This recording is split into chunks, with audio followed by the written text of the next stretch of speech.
여호수아 10장 6절로 11절 말씀입니다. 우리 한 절씩 교독하겠습니다. 기브온 사람들이 길갈 진영에 사람을 보내어 여호수아에게 전하되 당신의 종들 돕기를 더디게 하지 마시고 속히 우리에게 올라와 우리를 구하소서. 산지에 거주하는 아모리 사람의 왕들이 다 모여 우리를 치나이다 하매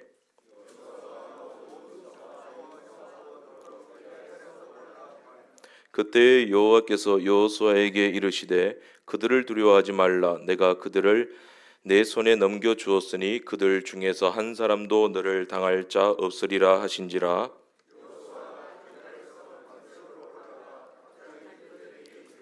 여호와께서 그들을 이스라엘 앞에서 패하게 하심으로 여호수아가 그들을 기브온에서 크게 사륙하고 벳호론에 올라가는 비탈에서 추격하여 아세가와 막게다까지 이르니라.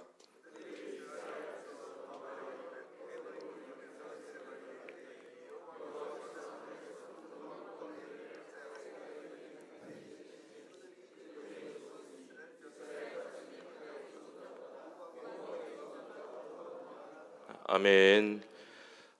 주님의 이름으로 은혜를 받은 자여 평강하시기를 바랍니다. 별로 제가 인사를 좋아하지 않습니다만은 왜냐하면 그 뻘쭘함을 제가 알거든요. 뭐 잘되게 하겠습니다. 제가 잘되게 하는 것도 없는데 어쨌든 뭐 제가 인사에는 자신이 없는데 오늘 한번 인사하겠습니다. 왜 인사를 하냐면 제가 세상에서 가장 사랑스러운 인사를 하나 배워왔습니다. 제가 가르쳐드리겠습니다. 정말 들을 때 감동적일 겁니다. 옆 사람에게 인사하겠습니다. 까꿍.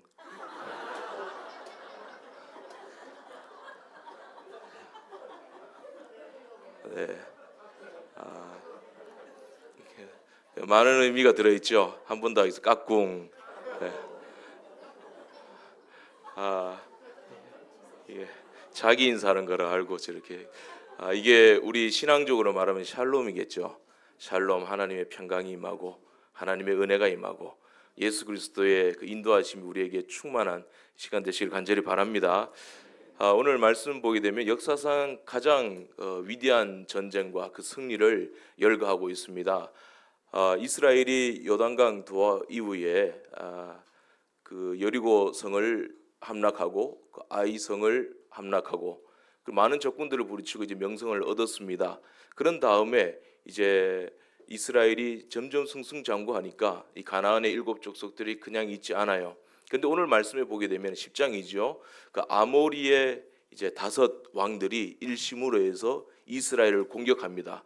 이스라엘을 공격하는데 정확히 말해서 이스라엘 안에 들어온 기브온 족속들을 공격합니다. 근데 하나님께서는 그들도 이스라엘 백성이고 내 백성이다 이렇게 하여서 하나님의 전투로 시작하셔서 그 기브온을 지키시고 하나님의 놀라운 승리를 오늘 본문 가운데 펼쳐주십니다. 그런데 이런 본문 오늘 말씀에 이런 전투가 시작되게 된 발단이 있어요. 그것은 여호수아 9장입니다. 앞장이죠. 앞장에 보게 되면 1, 2절 그렇게 시작을 하죠. 이스라엘 백성들이 이제 가나안에 들어왔다라는 소식을 듣고 가나안의 이제 6 족속이죠. 7 족속 중에 6 족속. 그러니까 가나안 요단 서편에 있는 헷 족속, 그 다음에 아모리 족속, 그 다음에 가나안 족속, 브리스 족속, 그리고 히위 족속, 여부스 족속, 기르가스 족속은 빠져 있습니다. 그 7 족속 중에 이 6 족속이 연합을 해서 이스라엘을 공격하려고 합니다. 왜 그러냐면은 이스라엘이 두렵거든요. 이스라엘을 그냥 둬서는 안 되겠다 싶어가지고 이 요단 서쪽에서부터 그 레바논 대해변까지 쫙 늘어져 있는 이 7 족속 중에 6 족속들이 일심을 해가지고 이 불씨를 꺼버리자 우리가 일심해서 그래서 이스라엘 백성들을 공격해야 되겠다 그러는데 그 중에 이제 차질이 생겨요. 그런 전투를 시작하는데 그 히위 족속 중에 한 분파인 기브온 족속이 이제 배신을 하는 거예요. 우리는 너희들과 함께 싸우지 않겠다. 왜냐하면 너희들 봤지 않느냐. 지금 이스라엘 백성들이 싸우는 거 봤잖아. 하나님께서 여리고도 무너뜨리고 그리고 아이성도 점령을 했어. 그들이 승승장구하고 있어. 그래서 그들은 세겜 근처 에발산에 와서 하나님께 예배를 드리고 있어. 그들이 이 땅 다 먹을 것 같아. 싸워봤자 우리는 안 돼. 그러니까 우리는 항복하자 그러는 거예요. 근데 가나안 족속이라는 것을 이스라엘 백성들이 알게 되면은 그 이스라엘이 이제 기브온 족속을 그냥 두지 않겠죠. 자기들이 두려워서 이제 변장을 합니다. 그게 9장에 나와요. 이제 변장을 하고 이제 낡은 포도주 가죽을 가지고, 그리고 헐벗은 옷을 입고, 그리고 곰팡이 난 마른 떡을 들고 이거 보여주자. 그러면서 변장을 해가지고 그 떨어진 신을 신고 떨어진 옷을 입고, 그렇게 해서 길갈에 있는 이스라엘의 캠프로 갑니다. 가서 여호수아에게 말하죠. 우리는 당신들의 종입니다. 우리를 받아주십시오. 우리는 먼 데서 왔습니다. 결코 가나안 족속이 아닙니다. 의심나는 것이 있는데, 그러니까 이제 의심나는 것이 있으면 우리 헤어진 옷을 보십시오. 여기 곰팡이 난 떡을 보십시오. 우리가 그런 나그네들입니다. 그 보니까 거기에 속아가지고 여호수아가 그대로 받아버립니다. 이스라엘의 족장들이 그들을 하나님의 백성으로 편입시켜 버립니다. 마치 복음서에 말하는 겨자씨가 자라서 그 겨자씨에 많은 새들이 깃들인다 그랬습니다. 하나님의 백성으로 합병하는 겁니다. 이게 요한복음 15장에 포도나무인 예수 그리스도께 가지들이 붙어 있는 거예요. 그 구원을 보여주는 거예요. 그 기브온 족속이 거짓말로 속여서 야곱처럼 축복을 받습니다. 이스라엘 백성 중에 거하게 됩니다. 그 이 이스라엘 백성 중에 거하게 되고 여호수아가 이걸 쏘갔는데, 이 쏘게 된 또 이유 중에 하나가 뭐냐면, 이 기브온 족속이 굉장히 큰 족속들입니다. 강력해요. 그 이 기브온 족속은 그 예루살렘 북서쪽에 위치한 족속인데 얼마나 거대하냐면 9장에 쭉 나오는데 그 이제 여러 가지 기란 여아림과 그비라와 뭐 이런 족속들이, 작은 성읍들이 그 기브온 족속들을 중심으로 살아요. 기브온 족속들의 덕을 보면서 그 기브온 족속들의 도움을 받아서 생육하고 번성하고 기동하는 그런 족속들입니다. 그러니까 기브온 족속은 굉장히 강력한 성읍이에요. 강력한 족속이에요. 그래서 여호수아 10장에 보게 되면은 그 예루살렘 왕 아도니세덱이 그 기브온 족속은 아이 성보다 강력하다. 우리 중에 제일 강력하다. 이게 두려워했다. 그렇게 나와 있어요. 그러니까 여호수아가 보기에 이거 강력한 족속이 이스라엘로 들어온단 말이에요. 그러니까 구미가 당기는 거예요. 돈도 있죠, 지력도 있죠, 땅도 있죠, 권세도 있죠, 지혜도 있죠, 재능도 있죠. 그 이스라엘 백성들 받으면 되겠다. 그렇게 해서 받은 거예요. 하나님이 붙여주신 것이다. 마치 오늘날 교회에 돈도 있고 물질도 있고 또 권세도 있고 재능도 있는 많은 사람들이 교회에 들어옵니다. 어떻게 하다 보니까 갈 곳이 없어서 이 교회에 등록하게 됐습니다. 근데 우리는 인간의 눈으로 볼 때 마치 엘리압을 주의 종으로 선택하려고 했던 것처럼 그를 그냥 분별 없이 받아버려요. 교회는 등록시켜버려요. 그런 것과 같은 입장이 되어버렸다라는 것입니다. 여하튼 이로 인해서 기브온 족속들은 이스라엘 백성 가운데서 살게 됩니다. 그런데 이 소식이 어디에 들려요?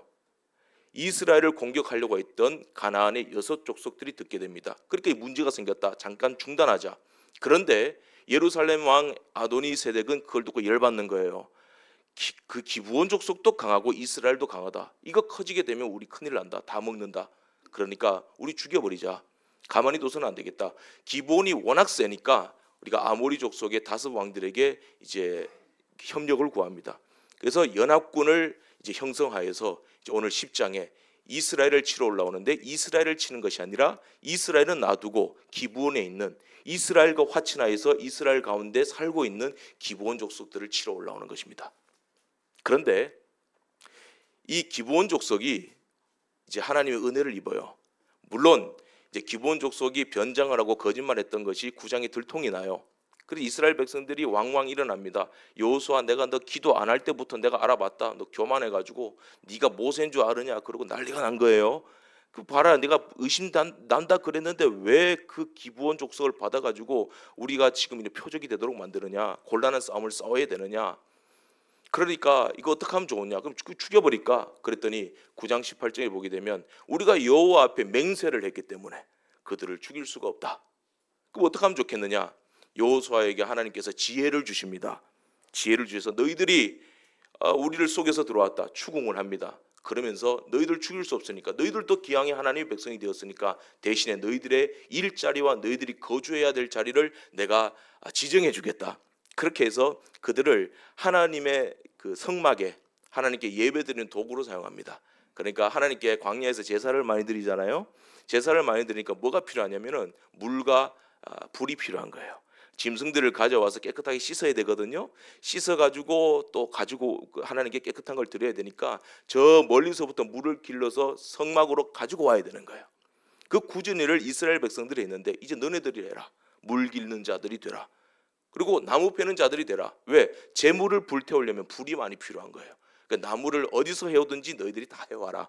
그래서 나무를 패는 자를 삼았더라. 그러니까 하나님도 만족하시고 하나님의 뜻에 비슷하니까 하나님도 만족하시고 또 이스라엘 백성들도 만족하고 여호수아도 위기 가운데 지가 실수가 있었지만은 하나님 주신 지혜로 잘 헤쳐나가는구나. 그 지혜도 인정을 받게 되었다는 것입니다. 여하튼 이렇게 되어서 기브온 자손들이 이스라엘 백성 가운데서 거주하게 되었습니다. 근데 문제는 그들 때문에 아모리 족속 5 왕들의 연합군이 일어나서 이제 하나님의 전투를 싸우게 되었다는 거예요. 이스라엘 백성이 되었으니까 이스라엘이 그냥 두고 볼 수가 없는 거거든요. 그래서 하나님의 명령을 따라서 주의 말씀을 따라서 힘든 싸움이지만 억울한 싸움이지만 이 여호수아가 들고 일어납니다. 우리 군사들을 이끌고 여호와의 싸움을 싸우러 가자. 하나님 어떻게 하면 좋겠습니까? 가라. 네 내 말씀에 순종하는 것이니까 가라. 두려워하지 말아라. 그리고 하나님께서 큰 승리를 주셨습니다. 근데 오늘 제가 말씀드리고 싶은 건 이거예요. 이 기브온의 입장이 바로 우리의 입장이라는 거예요. 야곱의 모습과 비슷하잖아요. 기브온이 속여서. 우리 어떻습니까? 하나님께 많이 속입니다. 이기적입니다. 하나님의 나라를 위해서 내가 신앙생활을 하는 것이 아니라 하나님께 두들겨 맞기 싫어서, 하나님께 감사하는 마음으로 11조를 드리는 것이 아니라 하나님이 내 다리 부러뜨릴까 봐, 하나님 내 직장 뺏어가실까 봐, 그것 두려워서 하나님께 나오는 겁니다. 그러나 그럼에도 불구하고 어느 모로 들어왔든지 간에 하나님이 은혜를 주시는 거예요. 그런 불순한 모습으로 들어왔다고 할지라도 예수 그리스도 안에 있는 십자가 은혜, 오직 화친했다는 것, 그것 때문에 하나님이 은혜를 베푸시고 우리를 위하여 예수 그리스도께서 싸움을 싸워주신다는 겁니다. 그것이 오늘 본문의 말씀이에요. 근데 그냥 싸움이 아니라 적극적으로 싸워주시고 역사상 사람이 상상할 수 없었던 놀라운 창조적인 역사로 하나님께서 승리를 보여줍니다. 이런 은혜가 우리에게 있다는 겁니다. 그러면 우리가 기브온 족속과 같은 입장이라고 할 때 이 세상을 살아갈 때 우리에게 싸움이 일어나겠죠. 영적인 전투가 일어나겠죠. 우리의 무지함 때문에, 우리의 어리석음 때문에. 그거 일어날 때 우리가 그 영적인 전투에서 어떤 자세로 대처를 해야 될 것이고 또 어떠한 자세로 하나님 앞에 서 있어야 되는가. 첫 번째로 진영 선택을 잘하라는 거예요. 뭘 잘하라고요? 진영 선택을 잘하라. 선택을 잘해야 돼요. 한 번 결혼한 것은 물을 수가 없어요. 억울해도 물을 수 없어요. 화장을 지웠는데 눈썹이 없어요. 그래도 물을 수 없어요. 선택을 잘해야 됩니다. 진영 선택을 잘하라. 여호수아 10장을 보면 아까도 말씀드렸습니다마는 예루살렘 왕 아도니 세덱이 이스라엘이 요단을 건너서 여리고를 함락하고 그리고 아이성을 점령하고 승승장구해서 다가온다. 그런데 그런 와중에 강력한 그 기브온 족속들이 그들과 화친하여서 그들 중에 있다라는 소식을 듣고 예루살렘 왕이 두려워하였다. 크게 두려워하였다. 이 말씀으로 시작됩니다. 두려워하여서 이게 무슨 말이냐면 복음을 들었다는 말이에요. 여러분 복음은 들어야 복음입니까? 듣지 말아야 복음입니까? 복음은 믿어야, 듣고 믿어야 복음입니까? 믿지 말아야 복음입니까? 믿어도 복음이고 안 믿어도 복음이에요. 왜? 복음은 믿는 자들에게는 하나님의 구원을 주시는 하나님의 능력이 되는 것이고 구원의 빈거가 되는 것이고 복음을 믿지 않는 자들에게는 멸망의 빈거가 되는 것입니다. 그러니까 구원과 멸망, 심판, 이것도 양면성이 있는 거예요. 근데 아도니 세덱은 아모리의 5 왕들은 이 복음을 듣고 그 말씀을 믿었습니까? 믿지 않았습니까? 믿지 않았습니다. 대적했습니다. 그 심판받은 거예요. 그런데 기브온 족속은 이 복음을 듣고 믿었습니다. 어떻게 믿었습니까? 길갈이라고 하는 이스라엘 캠프에 자기들이 찾아옵니다. 와서 화친하는 것입니다. 이게 회개입니다. 진영 선택을 잘한 거예요. 여러분 자기개발서도 그렇고 경영학적으로 그렇고 쭉 보게 되면 제가 잘은 모릅니다만은 독일의 어떤 유명한 그 회사들도 있는데 중소기업 같은 건데 제가 이름이 생각 안 나는데 두 개 이름이에요. 이름이 두 글자예요. 규모는 작은데 그 매출 수익은 몇 배로 많아요. 다른 기업들보다. 왜 그러냐면은 규모가 그 매장들마다 전 세계 매장이 있는데 한 400평밖에 안 되는데 직원들도 한 10명도 안 돼요. 그 물품들도 그렇게 많지 않아요. 많지 않은데 그 물품에도 그 물품 중에 그 브랜드들이 몇 가지 없어요. 그러니까 거기에 집중하는 거예요. 불필요한 것들 다 삭제해버리고 회의도 삭제해버리고 그 순수익이 늘어나는 거예요. 이게 뭐냐면요. 선택과 집중이에요. 그러니까 급부상하고 부흥될 수 있다는 겁니다. 요즘 여러분 유튜브에 보게 되면 디스커버리라는 그 채널 아시죠? 디스커버리. 그 순수하게 다큐멘터리만 하잖아요. 다른 것들 다 삭제하고 다큐멘터리만 합니다. 그것만 집중합니다. 그런데 우리나라의 공영방송들 뭐 MBC, KBS, 뭐 SBS 이런 방송들보다 수익률이 10배 이상 큽니다. 집중을 하니까. 그러니까 지금 기본은 선택과 집중.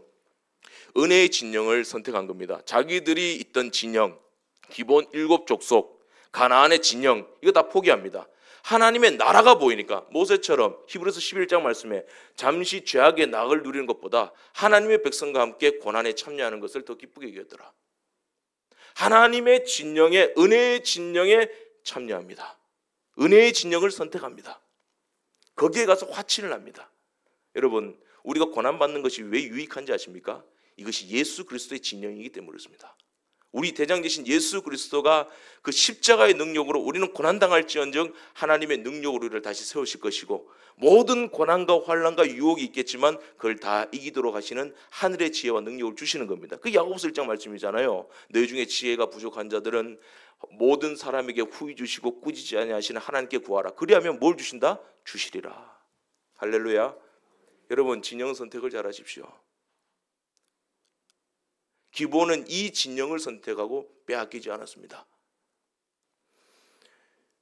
여호수아가 하나님께서 보시는 것이 이것이에요. 너희들이 기브온 같을지라도 너희들이 야곱 같을지라도 은혜를 사모하는 마음이 있니라는 거예요. 여러분 오늘 이 예배 드리는 이 좋은 진영을 선택하셨잖아요. 세상 사람들이 보기에는 이것만큼 비효율적인 시간이 없어요. 그러나 우리는 하나님의 말씀을 듣기 위해 이 자리에 나왔습니다. 주의 구원의 메시지를 듣기 위해서 이 자리에 나왔습니다. 자, 제가 그 사무엘상 1장을 보면서 참 많은 은혜를 받았습니다. 한나의 기도. 제가 애를 낳아본 적은 없는데 그 한나의 기도를 보면서 참 은혜를 많이 받았는데 그 은혜를 자세히 보면서 받은 것이 아니라 싹 스쳐가는 말씀으로 받았어요. 이게 무슨 말이냐면 그 한나의 기도의 부분에서 제 눈에 딱 꽂힌 부분은 한나가 여호와 앞에서 오래 기도하는 동안에라는 거예요. 오래 기도하는 동안에입니다. 한나가 분명히 하나님 앞에 오래 기도했습니다. 왜? 여자들은 원래 오래 기도해요. 앉아서 할 말이 많거든요. 남편이 이랬어요. 자식이 이랬어요. 뭐 옆집 아저씨가 이랬어요. 원통해요. 부끄러워요. 그런데 그게 아마도 중언부언이었을 겁니다. 한나도 처음에는 하나님 불인나가 나를 격동합니다. 애 못 낳아서 서럽습니다. 그런데 그 오랜 시간 기도하는 동안에 은혜의 진영에 머물러 있는 동안에 하나님께서 그 한나의 마음을 어루만져 주십니다. 그 마음을 새롭게 하십니다. 수치심 물러가게 만드시고 하나님의 나라를 보여주시고 그 욕됨을 변하여 하나님 나라의 소망으로 변화시켜 주셨다는 겁니다. 그러니까 엘리도 처음 봤을 때는 술 취한 여인이냐? 네, 내가 중언부언했습니다. 그런데 내가 기도하는 동안 하나님 아버지께서 하나님과 내 심정이 통하게 해주셨습니다. 그게 무엇인지 아십니까? 여호와 앞에 오래 기도하는 동안에입니다. 여러분, 제가 잠이 오고 피곤해서 하나님 앞에 기도하러 나왔습니다. 나왔는데 졸 때가 있어요. 여러분 그럴 때 있잖아요. 졸 때 있습니다. 기도하러 와서 졸고 있느냐? 하나님 그러시지 않아요. 네가 여기 나와서 내 앞에 있는 동안에 이 은혜의 진영이 머물러 있는 동안에 내가 너를 위해서 일할 것이다. 하나님의 비밀을 보여줄 것이다. 그 음성을 들려주시는 줄 믿으시길 바랍니다. 여러분 헌신할 때 얼마나 우리가 어설픕니까? 그러나 이 헌신하는 동안에 하나님이 은혜 주실 줄 믿습니다. 은혜라는 것이 번뜩 보이지진 않아요. 근데 그 주님께서 내 상한 마음을 치료하시는 거예요. 하나님의 나라를 언제 누리십니까? 지금 누리는 거예요. 지금 누리는데 지금 이 땅에서는 소망 안에서 누리는 겁니다. 상황이 변하는 것은 아무것도 없어요. 그런데 상황은 변하는 것이 없는데 내가 예수 그리스도 그 소망 안에서 내가 하나님의 나라를 누리고 있습니다. 고난당해도 기뻐하고 있습니다. 울면서도 하나님께 찬송하고 있습니다. 그리고 주님이 다시 오시는 날 부활의 몸으로 천국 갔을 때는 그때는 실제적으로 누리는 것입니다. 하나님 앞에 은혜의 진영에 머물러 있는 동안에 하나님께서 우리를 치료하시고 우리를 위해서 싸워주시고 우리의 대장이신 예수 그리스도께서 말씀으로 치료하시고 적군들을 물리쳐 주시는 새로운 길을 여시는 역사를 경험하시는 복된 저와 여러분 되시기를 간절히 바랍니다. 그러면 그 은혜의 진영이 오늘 말씀에서는 어디라고 소개하고 있는가? 그래서 길갈이라고 말하고 있어요. 은혜의 진영이 어디라고요? 길갈. 자, 그 기브온 족속들이 이스라엘과 화친하기 위해서 어디를 찾아왔습니까? 이스라엘이 어디에 머물고 있었어요? 길갈 진영에 머물러 있었습니다. 길갈에 찾아왔습니다. 그 이스라엘은 길갈이 어떤 곳인가? 요단강을 건넌 이후에 가나안 땅 제일 처음 초입을 의미하는 곳이 길갈입니다. 길갈을 밟았어요. 길갈에서 하나님께 12도를 세웠어요. 오늘 말씀에도 보게 되니까 여호수아가 용사들을 이끌고 기브온으로 올라가는데 어디에서 기브온으로 올라갔습니까? 길갈에서부터 올라갔습니다. 오늘 여호수아서를 중심으로 쭉 보시면요, 길갈이 대단히 중요합니다. 결론을 날리자면 길갈은 예수 그리스도 십자가의 은혜로 보시면 돼요. 그것은 순종인데 뭐 나중에 설명할 것이고요. 이 길갈이 이제 이스라엘 백성들은 승리해도 길갈로 돌아왔고 패배를 해도 길갈로 돌아왔고 또 지쳐있을 때도 길갈로 돌아왔고 그 지쳐있는 몸을 이끌고 다시 싸우러 나갈 때도 길갈로 돌아왔습니다. 항상 길갈로 돌아왔어요. 여러분 지칠 때도 은혜의 진영으로 돌아오시길 바랍니다. 바쁠 때도 은혜의 진영을 찾으시길 바랍니다. 근데 그 은혜의 진영이 뭔지 아세요? 길갈인데 결론은 순종입니다. 순종의 자리가 은혜의 진영이에요. 그 순종을 설명하겠습니다. 그 길갈은 세 가지 의미가 있어요. 첫 번째로는 이스라엘이 요단강을 건넌 이후에 그리고 그 길갈에 하나님께서 명령하셔가지고 12도를 세운 것입니다. 단을 세운 것입니다. 12단을 세웠다는 것은 여호수아 4장에 나오는데 그 의미가 뭐냐면 요단강을 건널 때 너희들의 능력으로 건너지 않았다는 거예요. 이 약속의 땅 가나안 땅은 너희들의 힘으로 건넌 것이 아니라는 겁니다. 그럼 누구의 힘으로 했느냐? 하나님의 언약궤의 힘으로, 즉 예수 그리스도 십자가 은혜로, 하나님의 은혜로 건넜다라는 겁니다. 자, 그 요단강을 건널 때 그 언약궤를 맨 제사장들이 요단강에 발을 딱 딛자마자 이 벽을 이루어서 저 끝에 서버리잖아요, 물이. 그리고 이 제사장들, 언약궤를 맨 제사장들이 어디까지 가냐면요, 요단 중앙에 서 있습니다. 근데 성경 재밌습니다. 마른 땅에 굳게 서 있었더라. 누가? 언약궤를 맨 제사장들이. 그 중앙에 굳건하게 서서 이스라엘 백성들이 다 지나갈 때까지 거기에 그 자리에 지켰습니다. 언약궤를 메고. 그리고 이제 하나님께서 여호수아를 시켜서 요단에서 올라오너라 그럽니다. 제사장들 보고. 제사장들이 언약궤를 맨 제사장들이 요단에서부터 올라왔습니다. 마른 땅을, 육지의 땅을 밟았습니다. 밟자마자 다시 요단강이 흐르기 시작을 합니다. 자, 이걸 봐라. 네 은혜로 살아왔냐? 네 은혜로 구원받았냐? 너희들의 지혜와 능력으로 이 약속의 땅에 들어왔느냐? 아니다. 기념해라. 길갈에 돌 12개를 세웠던 것입니다. 그리고 이 길갈은 또 어떤 곳이냐면 할례를 행한 곳입니다. 그 출애굽 1세대들은 이미 할례를 다 행했습니다만 그들이 40년간 광야에서 다 죽어버리잖아요. 그러니까 2세대들이 광야에서 할례를 행할 수가 없어요. 그러니까 길가에서는 이제 다리 밑에서 주워온 자식이다 이러면 안 되잖아요. 그러니까 너희들이 요단을 건넌 이후에 길갈에서 너희들 할례를 행하라 이 말입니다. 이 할례라는 말의 뜻은요, 말하자면 생식기를 잘라버린다 그런 뜻이에요. 이 생식기를 잘라버린다는 것의 원래 의미는 뭐냐면 너희들의 옛 모습, 옛 사람을 다 굴려버려라 그런 뜻입니다. 그러니까 오늘 이 여호수아서에서는, 여호수아 말씀에서는 너희들이 할례를 행하다. 왜 할례를 행해야 되느냐? 너희 애굽 땅의 그 모든 수치들을 굴려버려라 그 말씀입니다. 그런 의미로 할례를 행하라 그 말씀입니다. 그럼 애굽 땅의 수치가 뭡니까? 애굽에서 종노릇 하던 우리의 옛사람이에요. 그 옛사람이 어디에 나오느냐? 육입니다. 육체의 몸, 육에 속한 몸. 그 육에 속한 몸이 어디 나오느냐? 골로새서 2장 11절에 나옵니다. 육에 너희들이 그 안에서 손으로 하지 아니한 할례를 받았는데 그 할례가 뭐냐면은 너희 육신의 몸을 벗어버리는 것이다. 이게 뭐냐면 그리스도의 할례다, 그렇게 말합니다. 그게 무슨 말이냐면 예수 그리스도로 말미암아 너희들의 옛사람을 완전히 굴려버려라, 벗어버려라, 그런 의식으로서 할례를 행했다 이 말입니다. 너희들은 더 이상 애굽의 종노릇 하던 옛사람이 아니다. 마귀의 권세에서 아부하던 옛사람이 아니다. 다 벗어버렸다. 애굽의 모든 일들은 다 굴려버렸다. 너희들은 육에 속한 자가 아니다. 영에 속한 하나님의 백성이다라는 거예요. 그럼 육이 뭐냐면요, 창세기 6장 3절에 이런 말씀 나옵니다. 하나님께서 그 홍수로 이제 세상을 쓸어버릴 때 노아에게 하신 말씀이 그겁니다. 나의 신이, 나의 영이 더 이상 이 사람들과 영원히 있지 아니하리라. 그들이 나를 떠나 육체가 되었음이니라. 그러니까 할례가 뭐냐면요, 육신의 몸을 벗어버리는데, 육신의 몸을 입고 있는 상태라는 것은 하나님의 영이 떠난 움직이는 고깃덩이 상태를 말하는 거예요. 그러니까 노아 시대 때 사람들이 잘못한 것이 아무것도 없어요. 세상적으로 봤을 때는 잘 먹고 일하고 밥 먹고 시집가고 장가가고 열심히 살았습니다. 그게 뭐가 잘못이에요? 그런데 하나님의 신이 떠났다는 겁니다.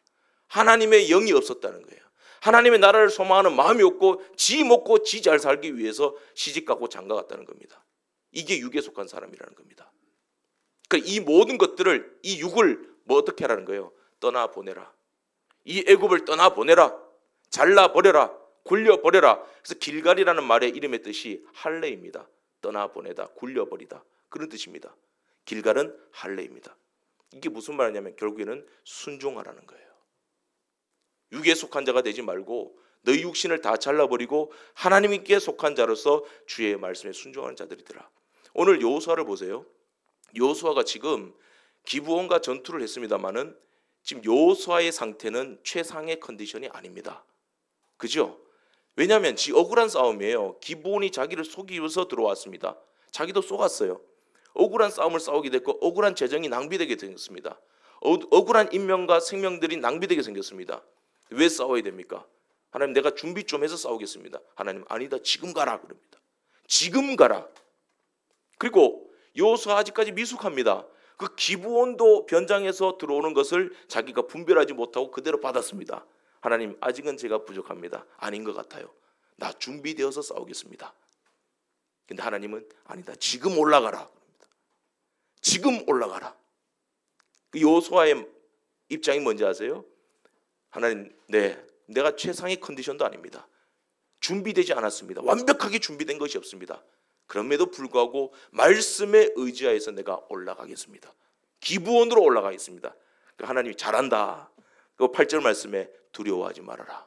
내가 너와 함께 할 것이고 그들이 너를 당할 수가 없을 것이고 그들의 한 사람도 너를 이길 자가 없으리라 말씀하셨습니다. 여러분, 우리는요 때때로 최상의 컨디션일 때 순종하길 바라요. 그 우상입니다. 그거 할례 받아야 됩니다. 학생들 같은 경우는 나 수능 시험 치고 교회 나올게요. 자꾸 최상의 상태로 하나님 앞에 나오기를 원하는 거예요. 우리 남편이 교회에 나오면 그때부터 할게요. 그죠? 하나님, 내가 취직하면 그때부터 헌신할게요. 내가 휴가 받으면 그때 교회 수련회 이런 데 참석할게요.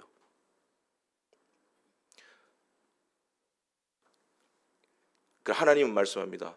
너 그런 부족하고 미비하고 연약한 부분들까지 나에게 맡길 수 없겠니?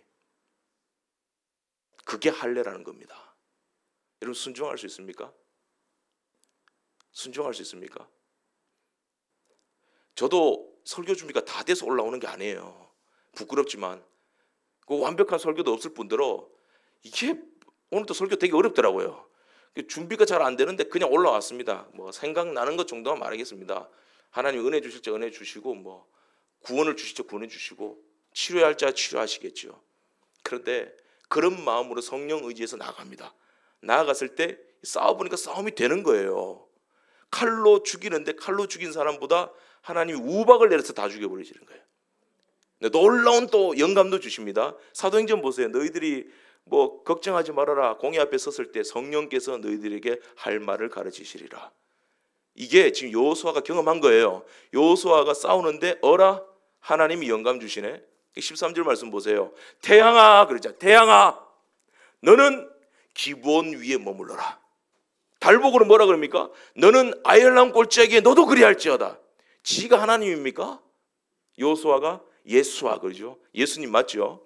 예수를 예표하는 자는 맞지만 근데 이렇게 담대하게 선포할 수 있었던 이유가 뭐냐면 12절에 나옵니다. 여호수아가 하나님께 아뢰되 하나님께 먼저 물어봤습니다. 하나님 이런 영감이 막 올라오는데요.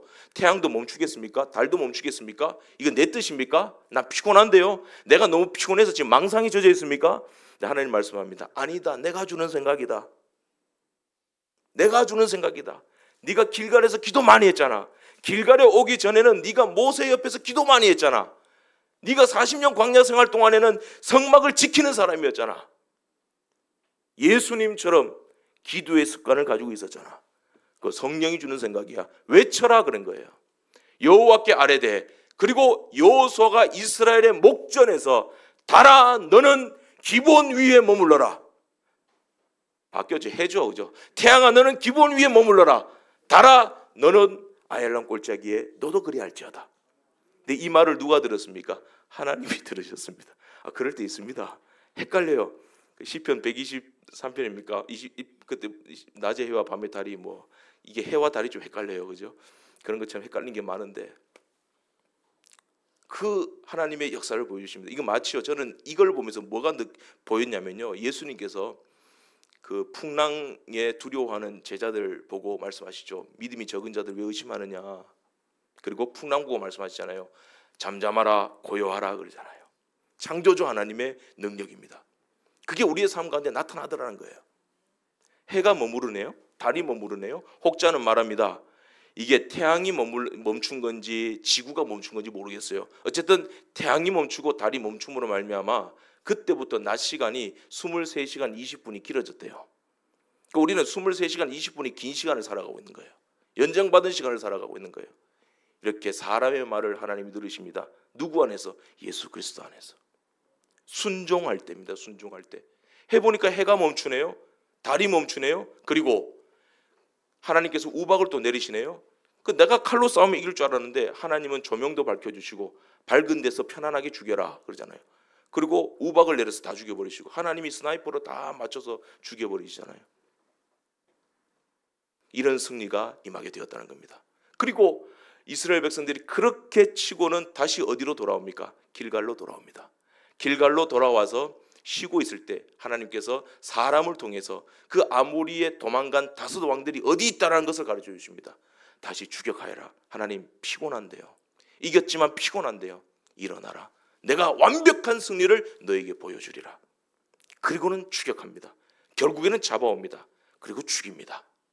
놀라운 승리를 보여줍니다. 사람이 한 것이 아무것도 없습니다. 최상의 상태 아니었습니다. 그러나 할례입니다. 육의 사람 벗어버리고 애굽의 모든 것들을 굴려버리고 네 생각으로 하지 말고 하나님의 말씀에 순종하여라. 거기에 하나님 역사 일어나는 거예요. 한 가지 더, 그 길갈은 이제 12돌을 세웠고 할례를 행했고 또 한 가지 뭐냐면 감사의 자리입니다. 그 이스라엘 백성들이 여호수아 5장에 보게 되면 거기서 유월절을 지냅니다. 그 유월절을 지내고 난 다음에 유월절 그 다음 날에 이제 무교절이 시작이 되는 거죠. 무교절이 시작되는데 그때 그 땅에서 수확한 첫 수확을 나눕니다. 이게 유월절과 동시에 초실절을 지낸 것 같아요. 어떻게 보면 그 출애굽기 34장에 보게 되면 너희들이 추수한 그 첫 곡식은 하나님께 드려라 되어 있습니다. 초실절이거든요. 왜? 부활의 첫 열매를 상징하는 거예요. 초실절은.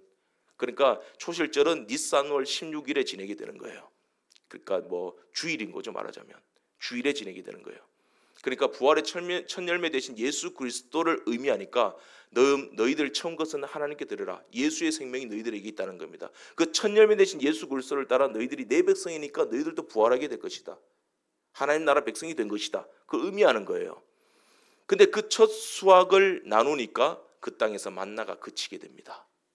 이게 무슨 말이냐면 유월절과 무교절 행사를 지내면서 첫 수확을 나눠요. 초실절을 나눠요. 추수감사절을 지낸 거예요. 말하자면 감사의 자리입니다. 감사의 자리. 자, 길가는 감사의 자리입니다. 자, 여호수아도 그 승리를 주신 하나님께 감사했고 기뻤고 이스라엘 백성들도 감격스러웠을 것입니다. 근데 정작 가장 기뻤던 사람은 누구들일까요? 기브온 족속입니다. 나 같은 사기꾼을 살리기 위해서 하나님이 여호수아가 싸우시네. 하나님이 일하시네. 나 같은 존재가 뭐라고 태양을 멈추시고 달을 멈추시고 우박을 내리시냔 말이에요. 나의 대적들, 나를 죽이려고 했던 철천지원들, 천적들, 아무리 다섯 왕들을 하나님이 다 죽여버립니다. 성도들의 승리를 보여주는 겁니다. 교회의 승리를 보여줍니다. 근데 그 교회의 모습이 어떤 모습입니까? 내 모습을 보니까 기브온 꼴이에요. 야곱 같아요. 이 사기꾼 같은 기브온, 이기적인 나를 위해서 예수가 십자가에서 죽으셨습니다. 하늘 보좌 비우시고 천여의 자궁으로 들어오셨어요. 십자가에서 죽으셨어요. 부활하셨어요. 그리고 하신 말씀이 세상 끝날까지 내가 너희와 항상 함께 있으리라 하셨습니다. 이 기쁨이 있다는 겁니다. 그러니까 그동안에는 기브온 족속들이요, 그 이스라엘 진영에서 그 성막에 나무를 패고 물을 기르면서 얼마나 힘들었을까요? 율법주의에 매여가지고 안 하면 죽으니까, 겨우 목숨만 건졌으니까 이거 노역이었을 겁니다. 억지로 했을 겁니다.